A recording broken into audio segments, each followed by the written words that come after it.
এ মায়ের নবীর উম্মত, নবীজির সুন্নাত, সুন্নাতের হাদিসের মধ্যে পার্থক্য আছে। সুন্নাতের হাদিসের মধ্যে পার্থক্য আছে। এদেশে কিছু মানুষ আমাদেরকে বলদ বানায়।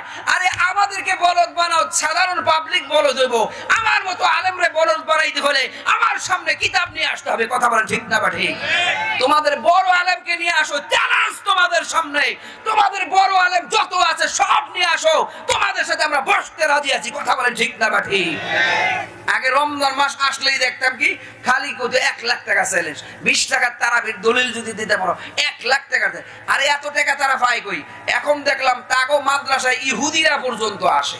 আলহামদুলিল্লাহ, আল্লাহ জাল্লে জালালুহু আম্মা নাওয়ালুহুর দরবারে অসংখ্য গণিত শুকর ও সুজুদ যে মহান রব্বে কারীম রব্বে ইজ্জত আমাদেরকে 5 ডোনা দক্ষিণ আসমানদের চর বাইতুল আমান জামে মসজিদ ও যুব সমাজের উদ্যোগে 16তম বার্ষিক 2 দিনব্যাপী ইসলামী মহাসম্মেলনের আজকে দ্বিতীয় দিন, যে মহান মালিক আমাদেরকে আসার জন্য বসার জন্য কবুল করলেন, তৌফিক দান করলেন, এজন্য মালিকের দরবারে কালিমাতে শুকর আদায় করি আলহামদুলিল্লাহ।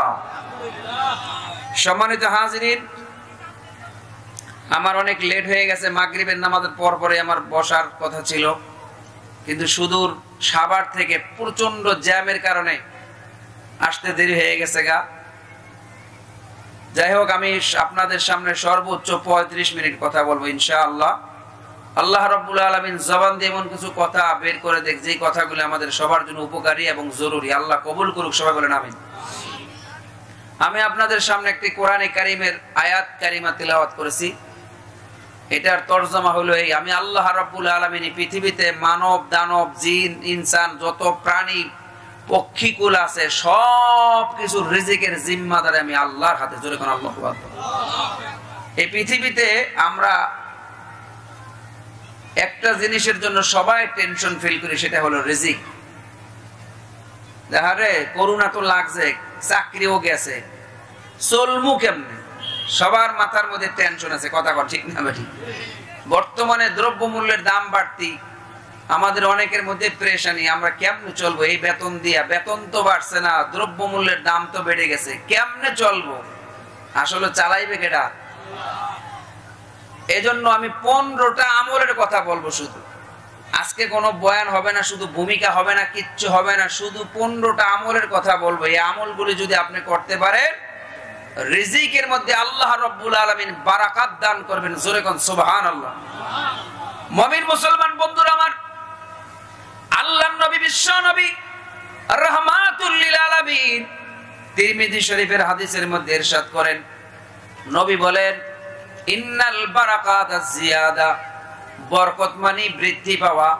একজনের খাবার 3 জনে খাইতে পারা, এটার নাম হইল বরকত। এজন্য 15টা আমলের কথা বলবে। 15টা আমল যদি আপনি করেন তাহলে আপনার কোনো রিজিকের টেনশন থাকবে না। আল্লাহ রাব্বুল আলামিন রিজিকের মধ্যে ওয়াসাত দান করবেন, অর্থাৎ আপনি ধনী হয়ে যাবেন। জোরে কোন সুবহানাল্লাহ। আজকের বয়ানের বিষয়বস্তুর নাম দিয়েছে আমি ধনী হওয়ার আমল। কি হওয়ার আমল?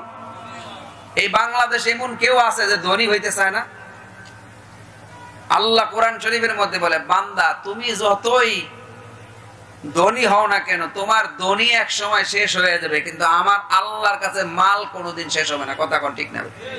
আল্লাহর কোরআনের ভাষা আল্লাহ বলে, ওয়াল্লাহুল গনি ওয়া আনতুমুল ফুকারা।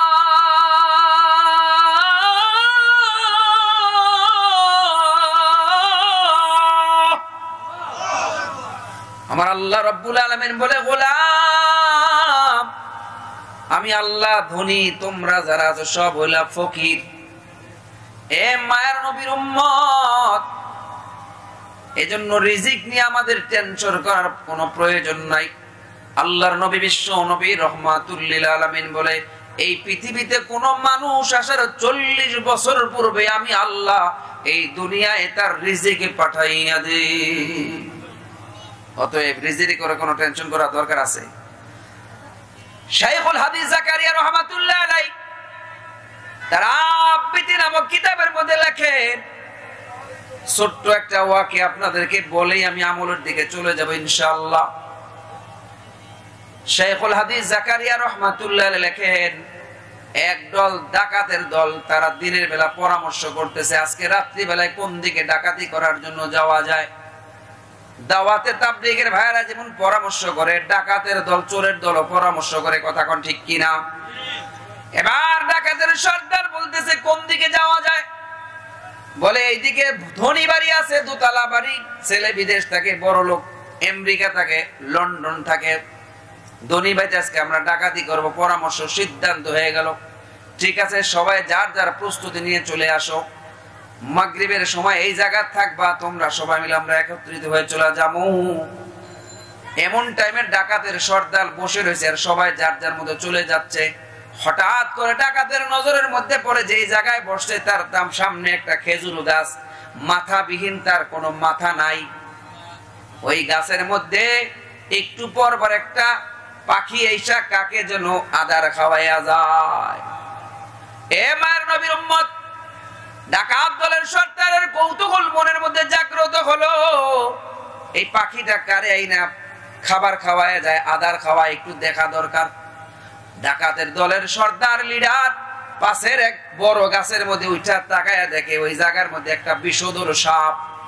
কিন্তু আশ্চর্যের কথা হলো সাপের কোনো চোখ নাই, সাপ হলো অন্ধ।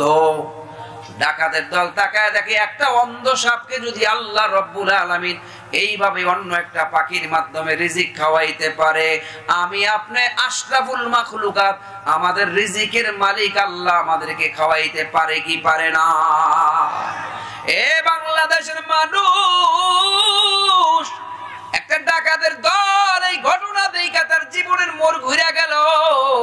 বলল আজকে থেকে আর কোনোদিন ডাকাতি করব না, আজকে থেকে তওবা করতেছি, মালিক যা করেছে পিছনে ভুল করেছে, আর কোনোদিন চুরি ডাকাতি করব না, বান্দার হক মেরে খাবো না। হাদিস শরীফের মধ্যে আল্লাহর নবী বিশ্ব নবী রাহমাতুল লিল আলামিন বলেন, আল্লাহর কোন গোলাম যদি বান্দার হক মেরে খায়, কিয়ামতের কঠিন ময়দানে সবচেয়ে বড় মিসকিন থাকবে আল্লাহর ওই গোলাম। এজন্য আপনাদেরকে বলে যাই রে মুমিন, বান্দার হক মাইরা খায়েন না। বুখারী শরীফের হাদিসের মধ্যে আল্লাহর নবী বিশ্ব নবী রাহমাতুল লিল আলামিন বলেন, এই দুনিয়ার বুকে এক বিঘত জমিন যদি কোনো মানুষ কাউকে ঠকায়া খায়, আল্লাহর নবী বিশ্ব নবী রাহমাতুল লিল আলামিনের হাদিস অনুযায়ী কিয়ামতের কঠিন ময়দানে 7 তবক জমিন পর্যন্ত আল্লাহ রাব্বুল আলামিন তাকে ডাবানোর জন্য দিবে। 7 তবক জমিনের মাটিগুলি খোদন করিয়া গলার মধ্যে মালা পরাইয়া দিবে, জমিনের মধ্যে ঢুকিয়া যাইবা, সহ্য করতে পারবা না। কথা বলে ঠিক না বেটি? এজন্য আসুন আমরা রিজিকের টেনশন করি না করিয়া আমল করি। আমল করলে কি হবে? আল্লাহ রাব্বুল আলামিন আমাদের রিজিকের মধ্যে বরকত দিয়ে দিবেন। জোরে কোন সুবহানাল্লাহ। এ আসমানদি চরের এলাকার মানুষ, ও পাঁচজনাবাসী ও নরসিংদীবাসী, ভালো করে আমার কথাগুলি শোনো রে যুবক। এ যুবক আসো, আল্লাহর নবীর একটা বাণী তুমি নিয়ে যাও, হইতে পারে ওই ডাকাতের মতো তোমার দিলটাও আল্লাহ ঘুরাইয়া দিতে পারে। কথা বলেন ঠিক কিনা? এবার ডাকাত দলের সর্দার বৈশা রইছে, হঠাৎ করে তার দলের লোকজন আসছে, উস্তাদ চলেন আমরা ডাকাতি করার জন্য রেডি হয়ে আসছি। কয় তোরা যা, আমি আর জীবনে কোনোদিন ডাকাতি করব না, তওবা করে ফেলাইছি। সবার মধ্যে আশ্চর্য ঘটনা কি, মশওয়ারা করলো আজকে এমন দিকে ওই দিকে ডাকাতি করার জন্য যাবে। কেন উস্তাদ হঠাৎ করে মনটা তার ঘুরে গেল, কলবটা ঘুরে গেছে। কলব মানে হলো পরিবর্তন হওয়া। আকাশের রং আর মানুষের মন পরিবর্তন হইতে লাগে কতক্ষণ? কথা কোন ঠিক না বা ঠিক? এবার দলের লিডারের পরে প্রিন্সিপালের পরে নায়েবে প্রিন্সিপাল থাকে না, ডাকাতের কাছের লোক যে বলে উস্তাদ হঠাৎ করে আপনার মনটা কেন ঘুরে গেল, একটু বলবেন কি? এবার ডাকাত দলের সর্দার বলতেছে, তোমরা যাওয়ার পরে এই জায়গার মধ্যে আমি বসে রয়েছি, মনটা বড় খারাপ। হঠাৎ করে দেখি এই খেজুর গাছের, মাথাবিহীন খেজুর গাছের মধ্যে কে যেন একটা পাখি আইসা শুধু কারে যেন আদার খাওয়ায়, খানা খাওয়ায়। আমি ওই গাছের মধ্যে উঠা দেখলাম একটা অন্ধ সাপ, তাকে ওই পাখি আইসা আদার খাওয়াইয়া দেয়। আমি চিন্তা করলাম একটা অন্ধ সাপ, তাকে যদি আল্লাহ রাব্বুল আলামিন অন্য একটা পাখির মাধ্যমে রিজিক খাওয়াইতে পারে, আমরা তো হইলাম দুনিয়ার বুকে সবচেয়ে শ্রেষ্ঠ মাখলুক, আশরাফুল মাখলুকাত। আমাদের রিজিক আল্লাহ রাব্বুল আলামিন খাওয়াইতে পারে কি পারে না? এজন্য আমি নিয়ত করেছি আমি আর ডাকাতি মাকাতি করব না, আমি একবারে ভালো হয়ে যাব। সুবহানাল্লাহ। অনেক মানুষ ভালো হয়ে গেছে, আছে না নাই? অনেক মানুষ মদ খাইতো সরমানায় গিয়া মানুষ আল্লাহওয়ালা বুজুর্গ হয়ে গেছে, কথা বলেন ঠিক কি না? এজন্য আল্লাহ রাব্বুল আলামিন কোরআনের মধ্যে বলে ইয়া আইয়ুহাল্লাযীনা আমানুত্তাকুল্লাহ ওয়া কুনু মা'আস সাদিকিন।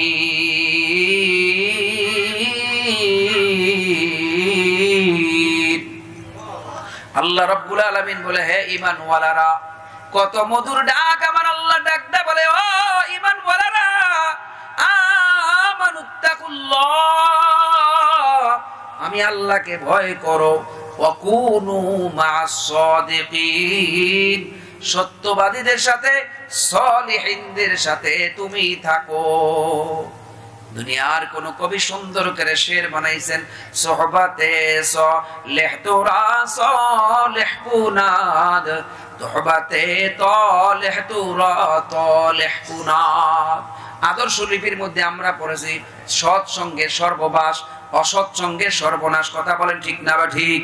হে মায়ের নবীর উম্মত, বুখারী শরীফের হাদিসের মধ্যে আল্লাহর নবী বিশ্ব নবী রাহমাতুল লিল আলামিন বলেন, ও ঈমানওয়ালা, তুমি যদি আতরওয়ালার পাশে থাকো তাইলে আতরওয়ালার সুঘ্রাণ তোমার কাছে আসবেই আসবে। আর তুমি যদি কামারওয়ালার পাশে বসে থাকো, কামারের হাফুর যখন টানবে, কামারের ওখান থেকে দুর্গন্ধ এসে তোমার মেজাজ নষ্ট করবে, তোমার জামা কাপড় ময়লা করবে। কথা বলেন ঠিক কিনা? এজন্য ভালো লোকের সাথে চলাফেরা করবেন। এ যুবক ভাই, তুমিও একজন ভালো লোকের সাথে চলাফেরা করো। যুবকদের যারা গার্ডিয়ান আছেন তাদেরকে বলে যায়, আপনার সন্তানকে যদি ভালো রাখতে চান এই ফিতনা ফাসাদের জমানায়, যদি ইয়াবাখোর গাঞ্জাখোরের লাগে আপনার সন্তান উঠা বসা করে, মনে রাখবেন আজ হোক কাল হোক, টুডে এন্ড টুমরো আপনার সন্তান ইয়াবা না খাইলেও গাঞ্জা খাওয়া শুরু করবে। কথা কোন ঠিক কিনা? এজন্য ছেলেদেরকে ভালো লোকের সাথে বন্ধুত্ব স্থাপন করার জন্য বলতে হবে। হাকিম আখতার সাহেব রাহমাতুল্লাহ আলাইহি তিনি তার কিতাবের মধ্যে লেখেন, এই যুগে যদি যুবকদেরকে ভালো রাখতে হয় দুইটা কাজ করতে হবে। কয়টা? এক নম্বর, তাদেরকে দাওয়াতে তাবলীগের চিল্লায় পাঠায়া দাও। মাদ্রাসায় পড়তে পারে নাই, দাওয়াতে তাবলীগের নিসবতে যদি তুমি থাকতে পারো যুবক, 40 দিন একাধারে নামাজ পড়া হইলে আল্লাহ রাব্বুল আলামিন তোমার মুনাফিকের দফতর থেকে নামটা কেটে দিবে, মুমিনের দফতরে নামটা উঠাইয়া দিবে।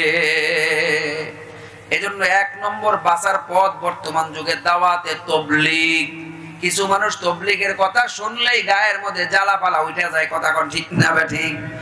এ মুমিন মুসলমান বন্ধুরা, আমার শাইখুল হাদিস আল্লামা জাকারিয়া রাহমাতুল্লাহ আলাইহি ফাজাইলে আমল লেখছে। এটার লগে হিংসা করে আমাদের কিছু ভাই সহিহ ফাজাইলে আমল লেখছে। কির লগে? ফাজাইলে আমল। এজন্য ওই যে আমাদের ময়ূর পাখির নাচ শিখতে গিয়া কাকে নিজের নাচও ভুইলা গেছে। কথা কোন ঠিক না বেঠি? এ মায়ের নবীর উম্মত, 2 নম্বর কাজ যুবকদের বাঁচার জন্য, ফিতনার যুগে বাঁচার জন্য তুমি একজন হক্কানি আলেম, হক্কানি পীর মাশায়েখ বুজুর্গানে দ্বীনের হাতে তুমি বায়াত হয়ে যাও। যদি তুমি হক্কানি একজন আলেমের নিসবতে থাকতে পারো, তাইলে এই ফিতনা ফাসাদের যুগে তোমার আল্লাহ রাব্বুল আলামিন তোমাকে ফিতনার যুগে বাঁচাইয়া দিবে। জোরে কোন সুবহানাল্লাহ। এজন্য আসুন আমরা রিজিকের জন্য টেনশন করব না, রিজিক বাড়ার জন্য, বড়লোক হওয়ার জন্য 15টা আমল আপনাদের জন্য হাদিস থেকে গাইটা গাইটা নিয়ে আসছি। কয়টা আমল? 1 নম্বর আমল, আল্লাহর নবী বিশ্ব নবী রাহমাতুল লিল আলামিন বলেন, উম্মত তুমি 1 নম্বর নবীকে ভালোবাসো, নবীর সুন্নত অনুযায়ী চলো। কুল ইন কুনতুম তুহিব্বুনাল্লাহ ফাত্তাবিউনি ইউহিব্বুকুমুল্লাহ ওয়া ইয়াগফির লাকুম যুনুবাকুম ওয়াল্লাহু গফুরুর রহিম। জোরে বলেন আল্লাহু আকবার। হে মায়ের নবীর উম্মত, 1 নম্বর বিশ্ব নবীর সুন্নাতকে মারির দাঁত দিয়ে আঁকড়ায় ধরতে হবে। কি ধরতে হইব?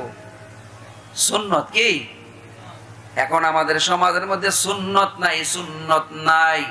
আমাদের নাম হলো আহলে সুন্নাত ওয়াল জামাআত। আমাদের পরিচয় কি? আহলে সুন্নাত ওয়াল জামাত। কেন আহলে সুন্নাত ওয়াল জামাত? আল্লাহর নবী বিশ্ব নবী মুসনাদে আহমদের হাদিসের মধ্যে আসছে, তাফাররাকাত বানি ইসরাঈল 72 মিল্লাহ ওয়া ইন্না উম্মতি 30 মিল্লাহ কুল্লুহুম ফিন-নার ইল্লা ওয়াহিদ ইলা মান হিয়া ইয়া রাসূলুল্লাহ সাল্লাল্লাহু আলাইহি ওয়াসাল্লাম قال رسول الله صلى الله عليه وسلم ما انا عليه واصحابي যুরকুন আল্লাহু আকবার। কি কইছে জানেন? আল্লাহর নবী বিশ্ব নবী রাহমাতুল লিল আলামিন বলতেছেন, বনি ইসরাইল 72 দলে বিভক্ত হয়েছিল, আমি নবীর উম্মত হবে 73 দলে বিভক্ত। সব জাহান্নামে যাবে, একটা দল বিনা হিসাবে জান্নাতে যাবে। আল্লাহর নবী বিশ্ব নবী রাহমাতুল লিল আলামিনকে প্রশ্ন করে, ওগো নবীজি, একটা দল বিনা হিসাবে জান্নাতে যাবে, তাদের পরিচয়টা কি? আল্লাহর নবী বিশ্ব নবী রাহমাতুল লিল আলামিন বলে, যারা আমি নবী মুহাম্মদুর রাসূল রাসূলুল্লাহ সাল্লাল্লাহু আলাইহি ওয়াসাল্লামকে অনুসরণ করবে, আমার সাহাবায়ে কেরাম আজমাইনকে অনুকরণ করবে, এরা বিনা হিসাবে জান্নাতে চলে যাবে। জোরে কোন সুবহানাল্লাহ। অনেক কিছু বুঝার আছে এখান থেকে, অনেক লম্বা চূড়া সময়ের দরকার ছিল, কিন্তু সময় নাই। আমার আরেকটা প্রোগ্রাম আছে অনেক দূরে, এজন্য ঠুনকা কিছু কথা আপনাদের সামনে বলেই আমি আজানও দিয়া যাবে, সময় হয়ে গেছে। এ মায়ের নবীর উম্মত, আমাদের নাম হলো আহলে সুন্নাত ওয়াল জামাত। আমরা নবীদের সুন্নাত মোতাবেক চলি, সাহাবায়ে কেরামের জামাতকে মানি। কথা বলেন ঠিক কিনা? যারা নবীর সুন্নাতকে মানে না, যারা সাহাবায়ে কেরামের জামাতকে মানে না, তারা বিনা হিসাবে জান্নাতে যেতে পারবে না। জান্নাতে যদি বিনা হিসাবে যাইতে হয় তাইলে দুইটা কাম করা লাগবে। কয়টা কাম? আমাদের নাম কিন্তু আহলে হাদিস না, কিছু ভাইদের নাম আছে আহলে হাদিস। নবীজি কোথাও আমাদের পরিচয় দেয় না তোমরা আহলে হাদিস হও। এ মায়ের নবীর উম্মত, নবীজির সুন্নাত, সুন্নাতের হাদিসের মধ্যে পার্থক্য আছে। সুন্নাতের হাদিসের মধ্যে পার্থক্য আছে। এদেশে কিছু মানুষ আমাদেরকে বলদ বানায়। আরে আমাদেরকে বলদ বানাও, সাধারণ পাবলিক বলদ হইব। আমার মতো আলেমরে বলদ বানাইতে হলে আমার সামনে কিতাব নিয়ে আসতে হবে। কথা বলেন ঠিক না বা ঠিক? তোমাদের বড় আলেমকে নিয়ে আসো, চ্যালেঞ্জ তোমাদের সামনে। তোমাদের বড় আলেম যত আছে সব নিয়ে আসো, তোমাদের সাথে আমরা বসতে রাজি আছি। কথা বলেন ঠিক না বা ঠিক? আগে রমজান মাস আসলেই দেখতাম কি, খালি কত 1 লাখ টাকা চ্যালেঞ্জ। 20 টাকার তারাবির দলিল যদি দিতে পারো 1 লাখ টাকা দেয়। আরে এত টাকা তারা পায় কই? এখন দেখলাম তাগো মাদ্রাসায় ইহুদিরা পর্যন্ত আসে। কথা কোন ঠিক না বেঠিক? এদের এক বড় আলেমের মাদ্রাসায় ইহুদি পর্যন্ত আসে। কেন আসছে এটা আল্লাহ পাকই ভালো জানে। যাই হোক, সেদিকে আমি যাব না। শুধু আমি বলবো, বিনা হিসাবে জান্নাতে যাইতে হলে দুইটা কাম করতে হবে। কয়টা? 1 নম্বর, মা আনা আলাইহি, নবীজির সুন্নাত মোতাবেক চলতে হবে। আল্লাহর নবী বিশ্ব নবী রাহমাতুল লিল আলামিন আরেক হাদিসের মধ্যে বলেন, তারাকতু ফীকুম আমরাইন লান তাদিল্লু মা তামাসসাকতুম বিহিমা কিতাবাল্লাহি ওয়া সুন্নাত রাসূলি। ও আমার সাহাবীরা, দুইটা জিনিস তোমাদের মধ্যে রেখে গেলাম। এই হাদিসের মধ্যে নবীজি সুন্নাতের কথা বলেছে। সুন্নাত, সুন্নাতের হাদিসের মধ্যে পার্থক্য আছে। সুন্নাত হইলো যেটা নবী সাল্লাল্লাহু আলাইহি ওয়াসাল্লাম তার সাহাবায়ে কেরাম আজমাইন সাধারণ উম্মত আমরা পালন করতে পারি, এগুলির নাম হলো সুন্নাত। আর কিছু হাদিস আছে যেটা নবীর জন্য খাস, এটা উম্মতের জন্য করণীয় না করা। কথা কোন ঠিক না বেঠি? যেমন বুখারী শরীফের হাদিসের মধ্যে আছে, নবীজি জীবনে একবার দাঁড়াইয়া পেশাব করছে। একবার দাঁড়াইয়া, এটা হাদিস, কিন্তু এটা সুন্নাত না। এটা আমাদের উম্মতের জন্য দরকার। আপনি যদি হাদিস মানেন তাহলে আপনাকে দাঁড়াইয়া পেশাব করা লাগবে। কথা কথা ঠিক না? বুখারী শরীফের হাদিসের মধ্যে নবী আলাইহিস সালাতু ওয়াস সালাম জুতা পায়দা নামাজ পড়াইছে। কি পায়দা নামাজ পড়াইছে? বুখারীর এক riwayat-এর মধ্যে আছে, নবীজি ইমামতি করতেছেন, সাহাবায়ে কেরাম আজমাইন পিছনের মধ্যে দাঁড়ায় রইছে। নবীজি যখন সিজদায় গেছে, ফেরেশতা জিবরাইল আমিন আয়েশা বলে, ইয়া নবী, ওগো নবীজি, আপনার ডাইন পায়ের জুতার নিচে নাজাসাত। নবীজি নামাজের মধ্যে ডান পায়ের জুতা খুলে ফেলাইছে। সাহাবায়ে কেরাম আজমাইন সিজদা থেকে উঠার পরে দেখে নবীর ডাইন পায়ের জুতা নাই, সব সাহাবীরা ডাইন পায়ের জুতা খুলে ফেলাইছে। আল্লাহর নবী বিশ্ব নবী রাহমাতুল লিল আলামিন বলতেছে, এ সাহাবীরা, তোমরা কেন জুতা খুলছো? কয়, নবীজি আপনিও খুলছেন, আমরাও এইজন্য খুলছি। নবীজি, আমারও তো জিবরাইল আমিন এসে কানে কানে কইছে জুতা খোলার লিগা। তোমাদের কাছে কি জিবরাইল আসছে?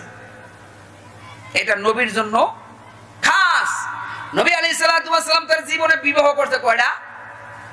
11টা। কয়টা? এই ওয়াজ আপনারা জানেন না, নবীজি বিয়ে করছে কয়টা? আপনি আহলে হাদিস বিয়ে কয়টা করছেন? আপনি তো 11টা করা লাগবে, আপনি 2টাও করতে পারছেন না। কথা কর ঠিক না বেটি? এ মায়ের নবীর উম্মত, এজন্য সুন্নাত মানো, সুন্নাত। হাদিস মানার জন্য কোথাও বলা হয় নাই, বলছে সুন্নাত মানো, সুন্নতের অনুসরণ করো। নবী আলাইহিস সালাতু ওয়াস সালামের সুন্নাত মোতাবেক জিন্দেগি গঠন করো। আল্লাহর নবী বিশ্ব নবী রাহমাতুল লিল আলামিন বলেন, আমি নবীর সুন্নাত মোতাবেক যদি চলতে পারো আর আমার সাহাবায়ে কেরাম আজমাইনের জামাতের কথা অনুযায়ী যদি তুমি মানতে পারো, তুমি বিনা হিসাবে জান্নাতে চলে যাইবা। বিনা হিসাবে জান্নাতে যেতে হলো কয় কাম? 2 কাম। 1 নম্বর নবীজির সুন্নাত, 2 নম্বর সাহাবায়ে কেরাম আজমাইনের জামাত। এই দুইটার মাঝামাঝি আর বিদায় হজের বাসরে আল্লাহর নবী বলে 2 জিনিস রেখা গেলাম, যদি ধরে রাখতে পারো, এই 2 জিনিস মোতাবেক যদি চলতে পারো, আমি নবীজি ঘোষণা দিলাম তোমাকে কেউ গোমরাহ করতে পারবে না। 1 নম্বর কিতাবুল্লাহ, কোরআন মোতাবেক চলবা। কোরআন আর কোরআনের ব্যাখ্যা হলো নবীজির সুন্নাত।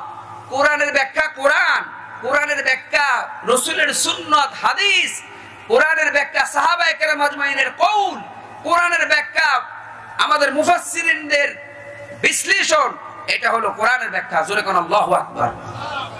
এ মায়ের নবীর উম্মত, এজন্য আমরা কোরআন এবং সুন্নাহ মোতাবেক চলবো। কোরআন এবং, কোথাও বলা হয় না কোরআন এবং হাদিস মোতাবেক চলো, বলছে কোরআন এবং সুন্নাহ মোতাবেক চলতে হবে। কথা বলেন ঠিক না ঠিক? কিছু মানুষ সমাজের মধ্যে ফিতনা সৃষ্টি করে। আল্লাহ রাব্বুল আলামিন বলে আল ফিতনাতু আশাদ্দু মিনাল কতল। ফিতনা সৃষ্টি করা মানুষ হত্যার চাইতে জঘন্য অপরাধ। আমরা মসজিদের মধ্যে মিলা নামাজ পড়তেছিলাম, হঠাৎ করে আমাদের মসজিদের মধ্যে কিছু মানুষ ঢুইকা ওই দূর দূরান্ত কিছু আলেম ওলামা আইনা এরা সহিহ হাদিসের নামে আমাদের সমাজের মধ্যে ফিতনা সৃষ্টি করছে। নামাজের পরে দোয়া নাই, নামাজের পরে দোয়া নাই, এই জাতীয় মাসলা দিয়ে এখন আমাদের বাংলাদেশের মুসলমানদের মধ্যে ডিভাইডেড এন্ড রুল করতেছে। কথা বলেন ঠিক কিনা? আমি হানাফি মাযহাব মানি, মাযহাব আমার জরুরি একটা বিষয়। এখন তারা বলে মাযহাব মানা জায়েজ নাই, মাযহাব মানা জায়েজ নাই। আমি বলি কেন, কেমনে জায়েজ নাই? কোরআন এবং রাসূলের হাদিস থাকতে কিসের মাযহাব? আমি ওই সমস্ত ভাইদেরকে একটা দৃষ্টি আকর্ষণ করে বলবো যারা বলে মাযহাব মানা জায়েজ নাই। আমি বলি আল্লাহর কোরআনের মধ্যে বলছে আতিউল্লাহ ওয়া আতিউর রাসূল, তোমরা আল্লাহর অনুসরণ করে আতিউল্লাহ ওয়া আতিউর রাসূল ওয়া উলিল আমরি মিনকুম। উলিল আমরের ব্যাখ্যা, এটার মধ্যে অনেক ধরনের ব্যাখ্যা পাওয়া যায়। এর মধ্যে একটার ব্যাখ্যার নাম হইল তোমার যুগের শ্রেষ্ঠ উলামায়ে কেরামের কথা অনুযায়ী চলো। উলিল আমরু, এটাকে আপনারা এত কঠিন বিষয় বুঝবেন না। একটা এক্সাম্পল সেট করি। আপনাদের এই এলাকার মধ্যে গ্যাস পাম্প আছে, ওই সরাইল ব্রাহ্মণবাড়িয়ার মধ্যে, সরাইলের মধ্যে গেলে দেখবেন বহুত বড় করে একটা পিলারের মধ্যে আগুন জ্বলতেছে। কথা ঠিক না বেটি? ওটা কিসের সিগন্যাল? ওখানে কি আছে? গ্যাস আছে। এখন আপনার বাড়িতে ভাত রান্না করা দরকার। আপনি যদি 1 কেজি চাউল এটারে সুন্দর করে ধুইয়া পাতিলের মধ্যে দিলে ওই যেখানে আগুন জ্বলে ওই যা উফরে নিয়ে চড়াইয়া ভাত রান্না করে খাইতে পারবেন না? আপনি খাইতে পারবেন? সম্ভব না। কি করতে হবে? এখান থেকে একবারে ঢাকা পর্যন্ত বিশাল বড় পাইপ দিয়ে গ্যাস লাইন গেছে। কথা ঠিক না বেটি? ওখান থেকে আমান আশরাফ মিলে যাওয়ার জন্য আরেক লাইন বাইরে হয়েছে। ওখান থেকে ওই 20 ইঞ্চি 50 ইঞ্চি এগুলি 6 ফুট 10 ফুট লাইনের মধ্যে আপনি ভাত রান্না করতে। ওখান থেকে আবার 1 ইঞ্চি 1.5 ইঞ্চি বাড়ির মধ্যে লাইন ঢুকছে। ওখান থেকে আবার ঘরের মধ্যে 1.25 ইঞ্চি, হাফ ইঞ্চি, 1 ইঞ্চি দিয়ে পাইপ ঢুকা ঘরের মধ্যে আসছে। এরপরও রান্না করা সম্ভব না। ওখানে কি লাগাইতে হবে? চুলা লাগাই দিব। কথা ঠিক না? এরপরে এখানে আগুন জ্বালাইবেন, ভাত সুন্দর করে চাউল ধৈর্য করে এখানে দিবেন, তারপরে আপনার ভাত রান্না হবে। কথা ঠিক না বেটি? ওই যে সরাইলে যে গ্যাস পাম্প পাওয়া গেছে ওইটা কোরআন হাদিসের মধ্যে ওইটা সাগর, গ্যাসের সাগর। কথা ঠিক কিনা? আপনি গোটা 6666 আয়াত আপনি কিছুই বুঝবেন না, আপনি মাদ্রাসায় পড়েন নাই। এদেশের এই শিক্ষা ব্যবস্থার মধ্যে কোরআন সুন্নাহ নাই। কথা ঠিক না বেটি? আপনাকে কি করা লাগবে? আপনাকে ইমামে আজম আবু হানিফা রহমাতুল্লাহ আলাইহি উনি 7 লক্ষ হাদিস রিসার্চ করে উনি একটা মাযহাব তৈরি করেছেন। এই মাযহাব অনুযায়ী আমি যদি চলি তাহলে আমাকে কেমন যেন 7 লক্ষ হাদিস মানা হয়ে যাইতেছে। কথা কোন ঠিক না বেঠিক? বর্তমান পৃথিবীতে 2 লক্ষ হাদিসের উপরে হাদিস পাওয়া যায় না মেরে ভাই আর দোস্ত বুজুর্গ। এজন্য আসুন, যারা এই সমস্ত কথা বলে সমাজের মধ্যে ফিতনা সৃষ্টি করে, এদের মূলত ইলমের গভীরতায় সমস্যা। এদেরকে বলবো আপনারা ভালো করে কোরআন হাদিস রিসার্চ করেন, এরপরে আপনারা আমাদের সমাজের মধ্যে কথা বলেন। ফিতনা সৃষ্টি করার জন্য আসবেন না। কথা কোন ঠিক না বেঠিক? আরেকটা ছোট্ট एग्जांपल আপনাদেরকে দেই। রাজহাঁস আর পাতিহাঁস দুইটাকে শামুক খাওয়ার জন্য বনের মধ্যে যাওয়ার পরে পাতিহাঁস তার তো গলা ছোট আর রাজহাঁস তার তো গলা বড়। এখন পাতিহাঁসে কয় উস্তাদ এই বিলের তো কোনো তলা নাই। রাজহাঁসে কয় বেটা তোর গলা তো ছোট, তোর আসলে এইটার বিলের তলা নাই না, তোর গলা নাই। উস্তাদ রাজহাঁসের গলা বড়, ডুবাইয়া দিয়ে একটা শামুক এনে কয় এই যে ল বেটা, এই যে এটার বলে তলা নাই, তাহলে আমি শামুক পাইলাম কোথা থেকে? কিছু মানুষ কিছু বিষয়ে বলে এই ব্যাপারে আমার কোনো জানা নাই, এই ব্যাপারে কোনো হাদিস পাই নাই, অমুক পাই নাই, তমুক পাই না। আসলে পাতিহাঁসের মধ্যে এদের এলেমের বহর নাই। কথা কর ঠিক না বেঠিক? এজন্য এলেম অর্জন করা দরকার। শুধু ভাষা ভাষা হাদিসের তরজমা পড়লে এলেম অর্জন হয় না। হাদিসের তরজমার পাশাপাশি ইমাম বুখারী রাহমাতুল্লাহ আলাইহির এই ব্যাখ্যা গ্রন্থ পড়তে হবে।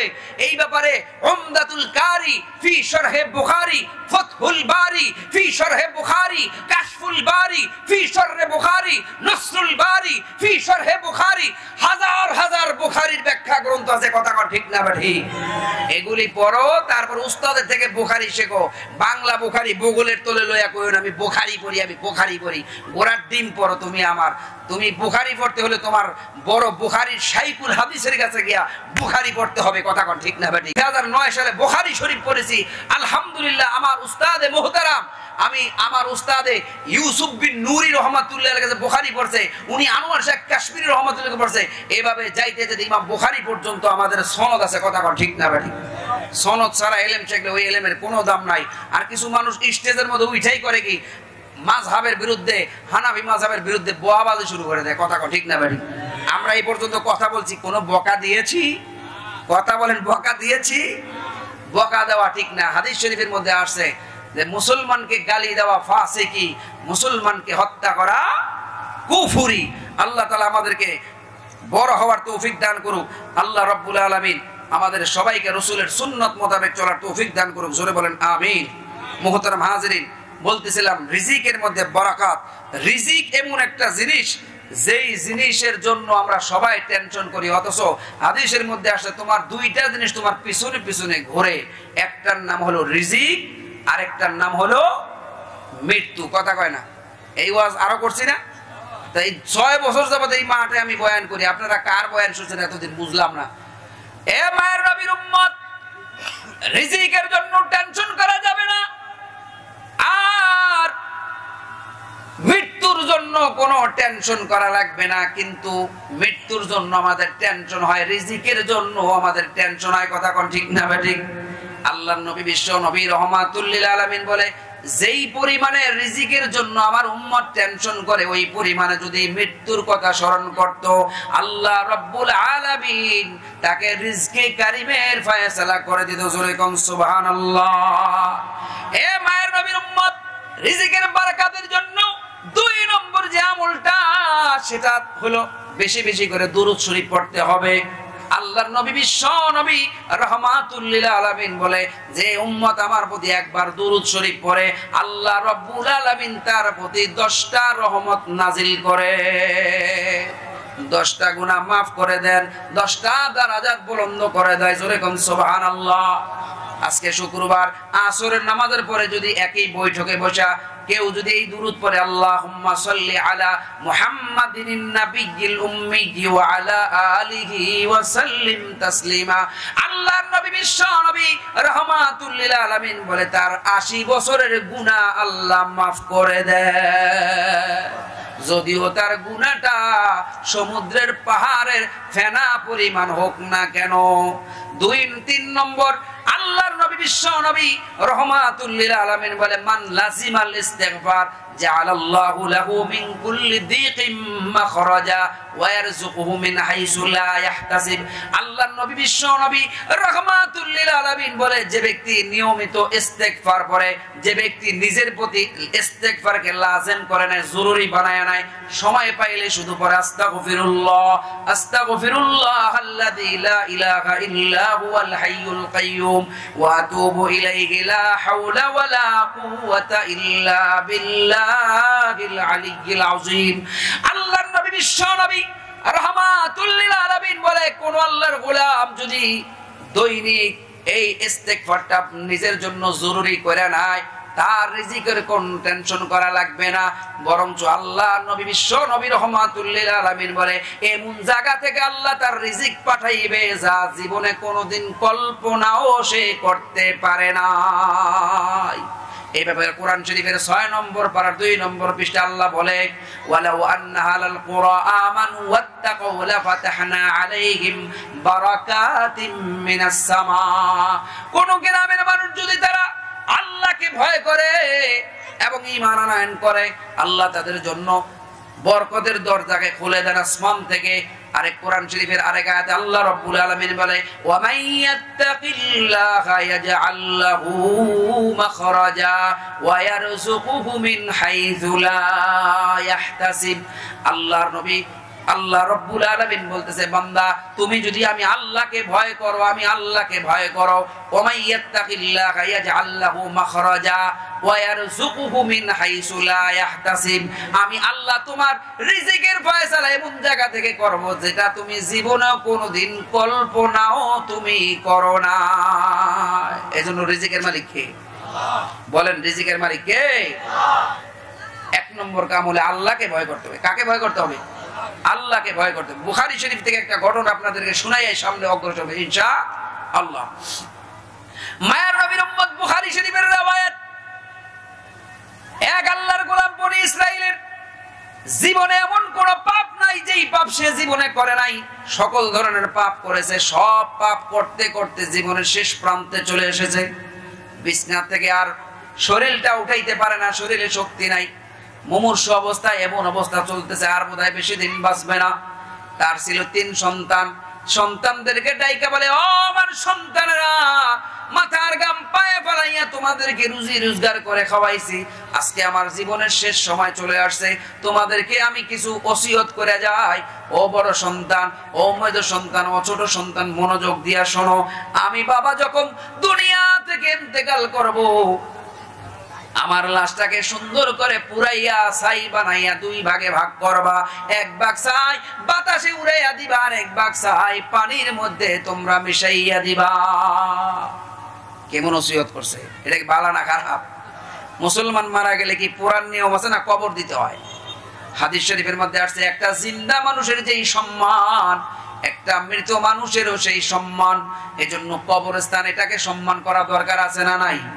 আমাদের এই নরসিংদী এলাকার মধ্যে এসে দেখলাম পারিবারিক কবরস্থান, ঘরের কোনায় কবরস্থান, এখানে গুরুস্থান, ওখানে গুরুস্থান। হঠাৎ করে জমি জামার দাম বেড়ে গেছে, পাকিজা মেল হয়েছে, বড় বড় মেল ফ্যাক্টরি হয়েছে, ঘরের কোনায় বাবার কবরের উপরে ঘর তুলে এখন ভাড়া দিয়া আমরা খাই। কথা কোন ঠিক কিনা?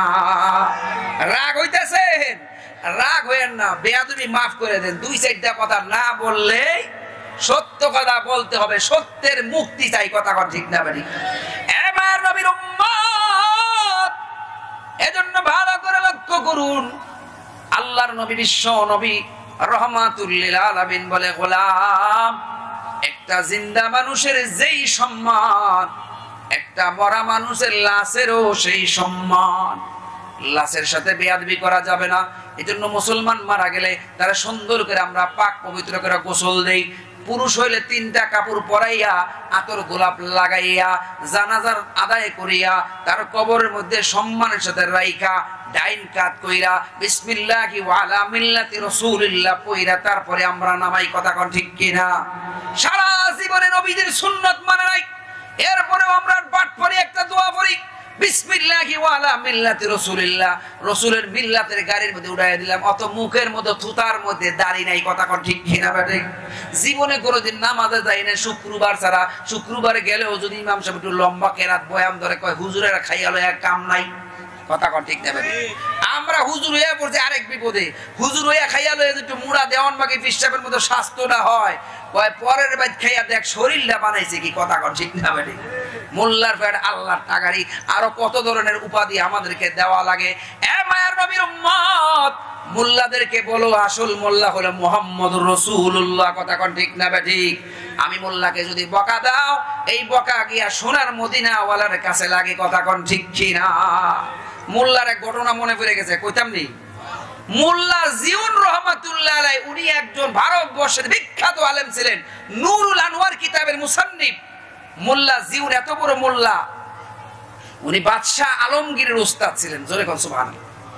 আমরা একটা কবিতা পড়ছি না, উস্তাদের সম্মান, যে বাদশাহ আলমগীর উনি এই হুজুরে ওযু করতেছে, হুজুরের সময় ওযু করার পানি ঢালতেছে, বাদশাহ যাইতেছে, যাইয়া দেখে বাদশার ছেলে পানি ঢালে হুজুরে ওযু করে।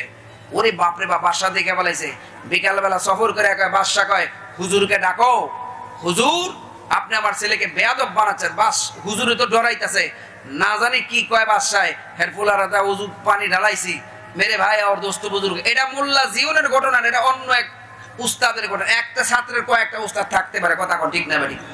এ মায়ের নবীর উম্মত, এবার বাদশা বলতেছে না ওস্তাদ, আমার ছেলে শুধু পানি ঢালবে কেন, আমার ছেলেটা পানিও ঢালবে, আপনার হাতের মধ্যে মলায়া ঘষা মাইজা ওযু করাই দেবে। জোরে কোন সুবহানাল্লাহ। পরবর্তীতে বাদশা আলমগীর এত বড় বাদশা হয়েছে, যার হানাফি মাযহাবের একটা দলিলের কিতাব ফতুয়ায়ে আলমগীরি আমাদের ইফতা বিভাগে পড়ায়, কথা কোন ঠিক কি না?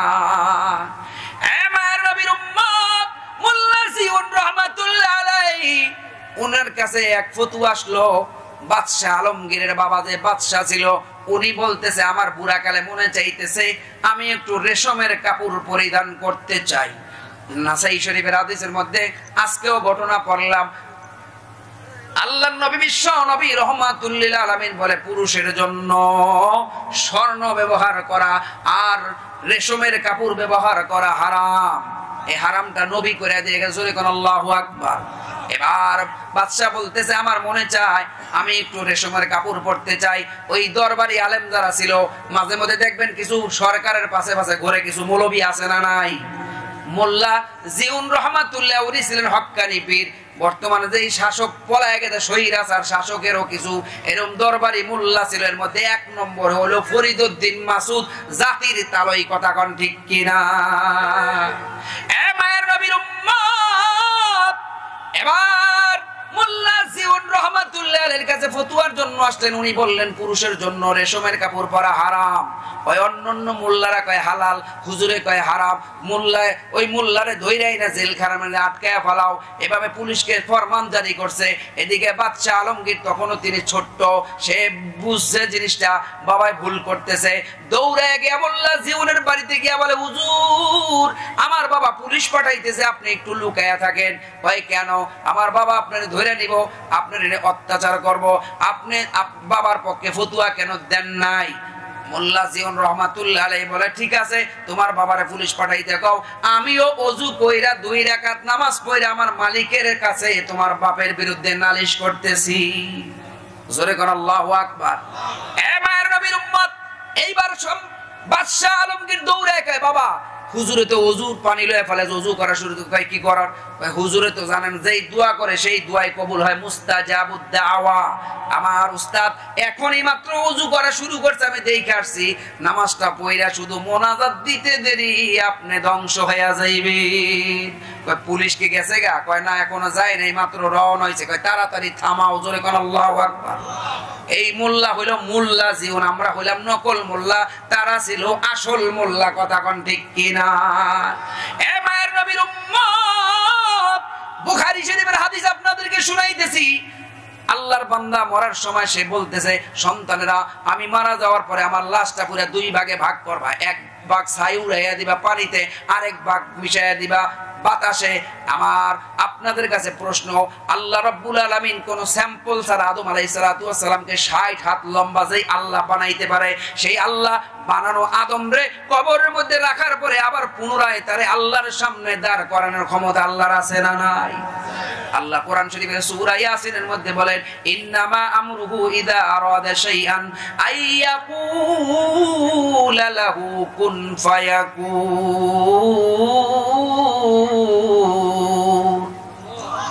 আল্লাহ রাব্বুল আলামিন কোন বলতে দেরি, আল্লাহর জিনিস হইতে দেরি নাই। কথা কোন ঠিক না বেঠিক? এ মায়ের নবীর উম্মত, এবার আল্লাহর বান্দা দুনিয়া থেকে বিদায় হওয়ার পরে তার সন্তানেরা তার কথা অনুযায়ী তারে সুন্দর করে পুরাইয়া ছাই বানাইয়া দুই ভাগে ভাগ করিয়া এক ভাগ বাতাস উড়াইয়া দিছে, আরেক ভাগ পানির মধ্যে মিশাইয়া দিছে। আবার আল্লাহ রাব্বুল আলামিন সমস্ত ছাইগুলো একত্রিত করা মানুষের আকৃতি বানাইয়া কিয়ামতের ময়দানে আল্লাহর সামনে দাঁড় করা জিজ্ঞাসা করবে, এই আল্লাহর বান্দা তুমি এমনটা কেন করছো? মনে করছো আমি আল্লাহর লাগে বাটপারি করে পালাইয়া যাইতে পারবা? পালাইবি কই যাইয়া রে মানুষ, পালাইবি কই যাইয়া? আজরাইল আসিবে তরে বান্দিবে খসিয়া রে, জগৎ স্বামীর ঘরে যাইতে হবে রে। কথা কোন ঠিক কিনা? পালানোর কোনো জায়গা থাকবে না। এবার আল্লাহর বান্দারে আল্লাহর সামনে দাঁড় করাইবে হিসাব দেওয়ার জন্য। আল্লাহ রাব্বুল আলামিন ডাক দেবে, ও গোলাম তুমি এমনটা কেন করছো? আল্লাহর বান্দা থরথর করে কাঁপতে থাকবে আর বলতে থাকবে, আল্লাহ তোমারে ভয় পাইছি, ভয় পাইছি, শুধু ভয় পাইছি না, ভয় পাওয়ার মতো পাইছি। ভয় পাইছে আল্লাহ জানে না? জানে না? আল্লাহ জানে। এবার আল্লাহ রাব্বুল আলামিন ডাক দেখায়, ও ফেরেশতারা সাক্ষী থাক, তোমরা না বনি আদম বানাইতে না করছিলা? আমি আল্লাহ রাব্বুল আলামিন আমার বান্দা আমারে ভয় পাওয়ার মতো পাইছে, জন্য তার জিন্দেগীর গুনাহ মাফ করে দিলাম। জোরে কোন সুবহানাল্লাহ বিহামদি। মেরে ভাই, 3 নম্বর আমলটা হলো ইস্তেগফারের আমল। 3টা কথা বলতে পারলাম, আমার সময় শেষ। আজানও চতুর্দিকে চলতেছে, এখানেও আজান হবে। আজকে আর কথা না, আল্লাহ যদি আবার কোনোদিন বাঁচায় রাখে আগামী বছর ইনশাআল্লাহ কথা হবে, দেখা হবে। মেরে ভাই আর দোস্ত বুজুর্গ, আজকের এই মাহফিলের জন্য যারা কষ্ট করলো, মুজাহাদা করলো, শ্রম দিল, মেধা দিল, এলাকার যুবক ভাইদেরকে আল্লাহ রাব্বুল আলামিন কবুল আর মঞ্জুর করুক। আজকের মাহফিলের জন্য যারা কষ্ট করেছে, আল্লাহ এই মাহফিলকে সাফল্যমণ্ডিত করার তৌফিক দান করুক। জোরে বলেন আল্লাহুম্মা আমিন। আমি আমার বক্তব্য এখানে শেষ করছি। ওয়া আখির দাওয়ানা আনিল হামদুলিল্লাহি রাব্বিল আলামিন।